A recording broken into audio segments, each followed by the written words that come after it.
Hello everyone, welcome to new video. In this video, I'll show you how to change home icon in Google Maps. This is very simple and easy. Before starting the tutorial, please subscribe our channel for more interesting tech videos. Now let's start. First, open Google Maps on your phone. Then tap on profile picture icon that is located on the top right corner of the screen. Now tap on settings. Now you can see here a lot of options, but you need to tap on edit home or work. Then see here there are home and work option. Now tap on three dot icon of this home.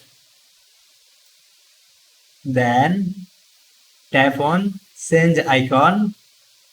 See here there are a lot of icon. This can you set as your home icon. You can select one of these. For example, I select this. Now tap on save. See here, home icon is now changed.